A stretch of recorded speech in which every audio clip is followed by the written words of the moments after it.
Dann, du darfst gleich zu mir kommen. Ich sag dir, weißt du, ist jetzt mein letzter Slot hier gewesen, weißt du? Mensch, möchte ich noch mal mit dir hier stehen. Zu haben. Ja, ich danke dir, dass ich hier dabei sein durfte. Möchtest du vielleicht gleich den Leuten erzählen, was jetzt hier noch ansteht? Was jetzt ansteht? Ja, wir haben wieder einen Gast, den wir gleich auf die Bühne holen, der schon mit den Füßen scharrt, der von der dunklen Seite ist. Nämlich wir alle kennen Star Wars, wir alle lieben Star Wars. Und da ist es ja immer Light Side, Dark Side. Und wir begrüßen jetzt auf der Bühne von der Dark Side den Daniel Logan, den viele von euch besser als Boba Fett kennen. Welcome on stage. Hello. Hello. Hello everybody. Hey there. How are you doing? So yesterday I came up here and I did the stage, and I didn't realize that there's thousands and thousands of people who are watching it streaming at home. Let's go in the middle. Let's go in the middle. I have my friend, his name's Biggie. He's actually watching right now. He said, hey, I don't want to come on stage with you today, but I'm going to sit here and I'm going to watch it live stream, so do a good job. What I didn't realize last time, guys, was, you know what? I only spoke about me and Star Wars. I never spoke about my love for video games and the nerd aspect I have for video games. That's why we're here. Exactly. Do you guys know about Dota? Have you ever heard of Dota 2? So, sure. Most people don't realize, but there's this video game, I mean not video, board game, or actually not it's board mobile. game. It's a mobile. Mobile, yes. Role-playing game or whatever. And these kids actually are making millions and millions of dollars a year just playing video games. How cool is that? I mean, I was watching some documentaries on them, and they literally have their own chef, their assistants. They've got everybody they need, and all they need to do is just sit there, play video games on a computer, and live a good life, and get paid to do it. How amazing is it as well to have thousands and thousands of spectators? For example, we have World of Tanks. We currently have the World Championship going on in Moscow, where 20,000 people in the audience are cheering and making fun, just watching their pro gamers for any game. Did you ever expect that the evolution of games is going in this way, that you fill stadiums like the Staples Center or likewise? Not at all. I mean, I think we got to call it esports now. It's entertainment sports, right? It's no longer just video gaming. Like, no. These people have titles that we can now relate to. You never thought when we were playing PlayStation 1 and Crash Bandicoot would run along the screen and you had to follow along the screen. If you didn't keep up, you ended up dying, right? Well, nowadays, you can explore the galaxy. You can explore far and wide with just the same map. You know what I mean? Yes. It's amazing. Yeah, that's absolutely fantastic, yes. It really is. I mean, for me, I love PlayStation. I love running around and killing things. So, I mean, you know, bounty hunter, killer, goes hand in hand. But you're always afraid of those little 5, 6, 7-year-old kids who are way better playing video games than you are. And that's where you see the future. Are you competing with the kids, or are you a competitive player, or you prefer to play alone? No, very, very competitive.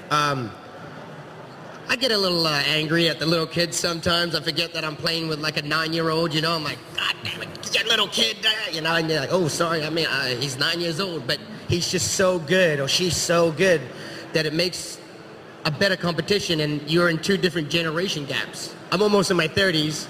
They're not even in their teens, and yet they're professional video gamers.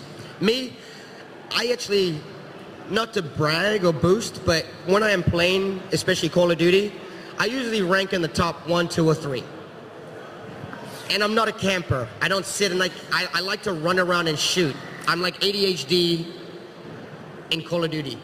Now comes the question, there are as well a bunch of Star Wars games out there, although an MMO, for example. Do you play the light side or the dark side?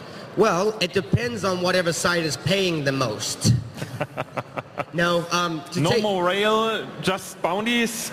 Well, it really depends, because in the old Star Wars... Knights of the Old Republic? Knights of the Old Republic. You were able to throw the lightsaber, and that allowed you to have the distance on someone, or you were able to do the force push, what allowed you, you know? So that's when I was playing with the Jedi, because they seem to have better powers than the bounty hunters or, say, Darth Vader and all the bad guys. I really like what they did with Battlefront this time. They allowed us to have a universe where we could explore the whole entire map, but you got to choose any character you wanted. And I loved it how they introduced new characters one at a time, so that you had to rank up really to be able to get to the next character. I love Boba Fett because he flew, but I wasn't able to shoot as I'm flying. All I could do was fly around, so. That's the question, who shot first? Well, Boba always shoots first, but if I was to say who shot real first, you never know, right?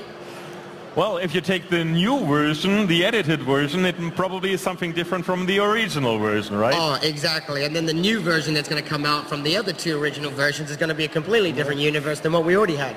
So you have double. You can make this version or that version.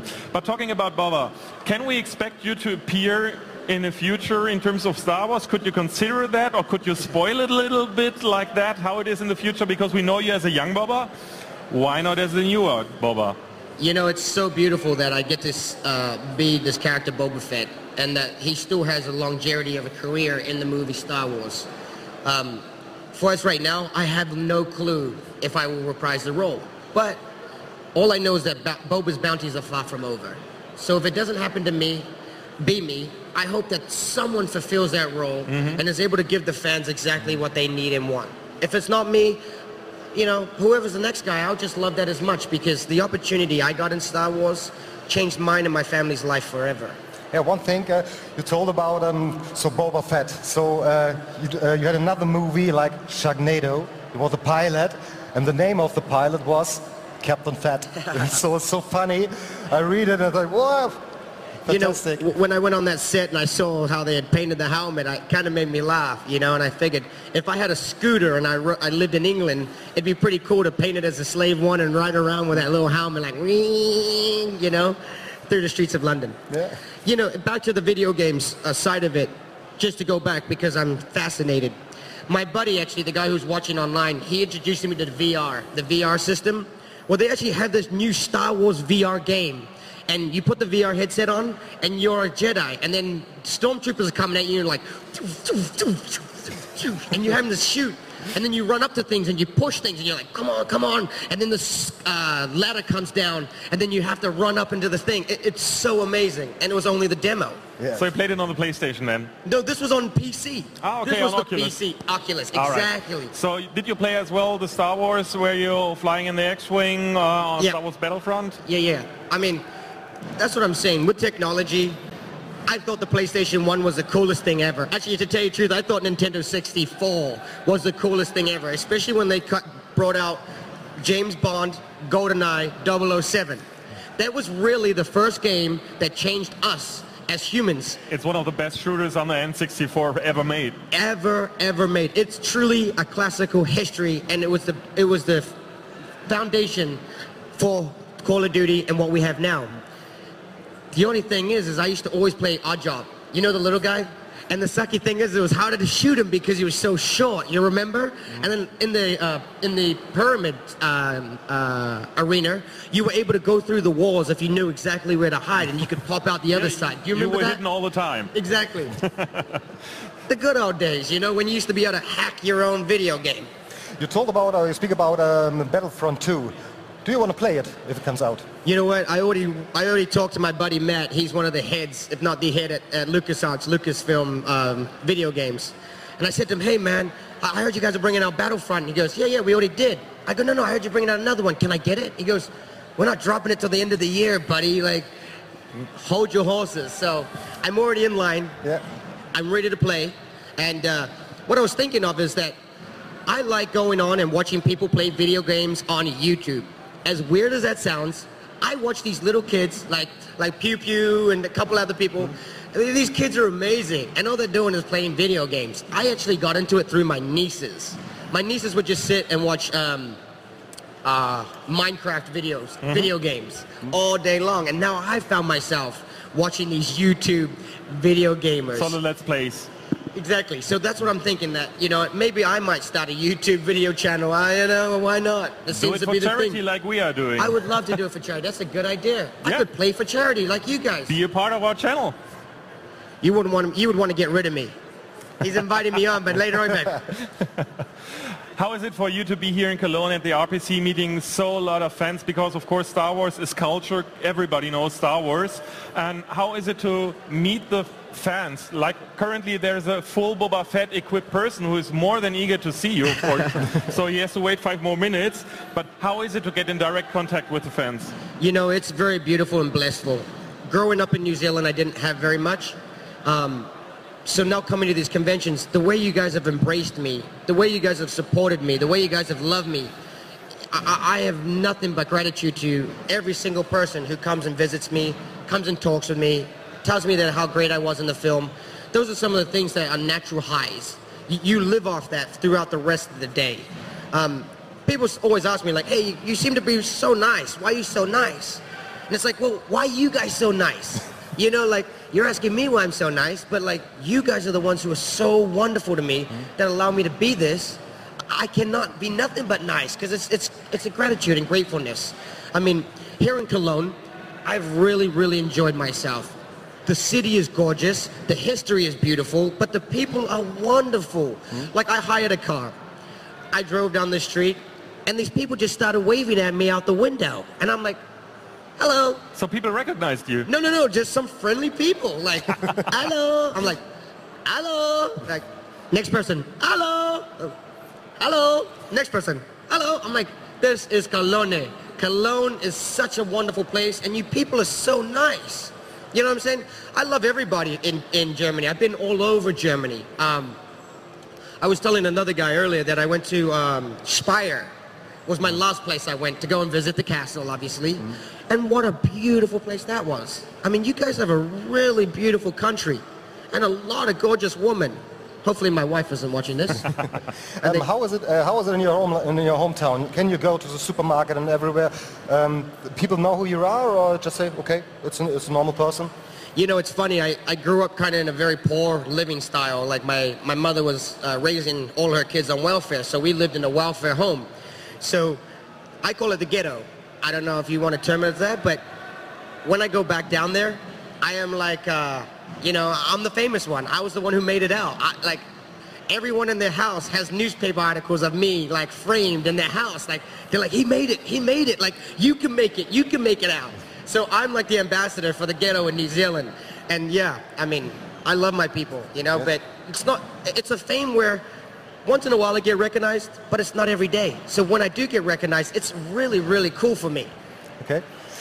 If you consider your role in Star Wars, where you often could be seen in total with your face because you were a young kid over playing in the air, and compare it, for example, last year here at the roleplay convention, David Prowse was there, who played Darth Vader in the original 3 parts. He was all the time fully dressed, so nobody knew this is the guy, so on the streets nobody would have identified him. Is it easier for you as a character to play somebody who is visible, like in Sharknado, or would you prefer to hide behind a mask and only because of the body acting? Well, as an actor, I'd like to do anything. I'd just like to work again. With being hidden, you usually are doing prosthetics, which is makeup. Makeup takes a long time. And with me, I can't sit for very long. So, you know, it was nice for me to be looking like me. Because when I tell you, hey, I played the little kid in Star Wars. You go, what little kid? Because there's only 2 of us, or 3 of us, if you include Warwick Davis. I go, you know, the little boy, his dad gets his head chopped off, and I pick the helmet up, and I put, oh, yes, oh, that's you, you know? And it's because of the face. Yeah. But you're exactly right. If I was under the mask, it would be hidden. I wouldn't be known. It would be nothing. But thank God to George Lucas and Star Wars, they allowed me to show this ugly muck of mine, and now this face is forever imprinted in your guys' Star Wars history. Are you still in touch with the other cast? Yeah, everybody. I mean, Star Wars is a family. With these new movies, it feels like we have now just gotten new family members to the family. So everyone else, Dave Prowse, I mean, I loved Kenny. Kenny Baker was one of my favorite idols in this whole entire franchise. God bless his soul, you know, but that's another thing that I have to hit on, is that being almost 30 next week, right? I'm starting to lose my friends, you know, and you don't lose your friends at 30 years old. But because of the fortunate aspect that I was able to be in a movie like Star Wars, it changed my life at a young age. So where now I've risen in the last 15 years, these people have also aged in the last 15 years. And where I've moved into 30s, they've moved into 60s, 70s, 80s. And you start to see your friends starting to get a little older, you know, and you start to feel the blessing of Star Wars, but then you also see the curse where you're like, I'm only 30, and yet I've already lost 2 of my friends. You know what I mean? So it's like, and it's only going to continue. So, you know, it makes it harder on you when you start to realize it at that side of the spectrum. Speaking of you have been quite young when you were casted. How was it? How was your reaction when you had the opportunity to append of the cast because you were from New Zealand? Is it rarely that the cast is so all over the world, or is it quite common for Hollywood movies in general that they cast across the globe and that you had this once-in-a-lifetime opportunity? Well, I think the thing is with Star Wars, you have so many movies, and the way that they started was where they started in England, right? Well, in England, I don't know what happened, maybe lighting, budgets, cost, whatever. They moved it down to Australia, and then Australia took it. So now you're taking people from the European side, and then you can't just transport them all down to Australia, so you just kind of get rid of those guys, hire a whole new bunch of people from down that part of the world, and now that part of the world's the new generation of Star Wars. You see how we've now gone back to England, and now more of the actors in the newer movies will be more English spoken, and it's going backwards now. But it just seems to be wherever that they're filming is the type of cast that they're hiring. But with Star Wars, it's such a diverse franchise that there's so many varieties of so many different characters and ethnics. All right.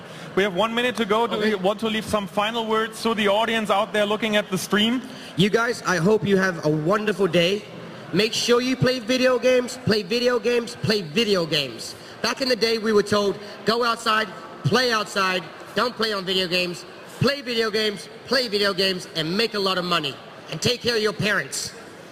Thank you very much for being here. You're welcome. It was an honor. And thank you guys. Thank you to everybody who's helped with this charity. Thank you guys for giving your time for the charity. And guys, you know what? It doesn't take much. Just a couple bucks. Think about others. And it's times like this that we can actually give back. So you know what? If you can, just donate a little. We love you. May the Dark Force be with you all always. Thank you. Thank you very much. Thank you, guys.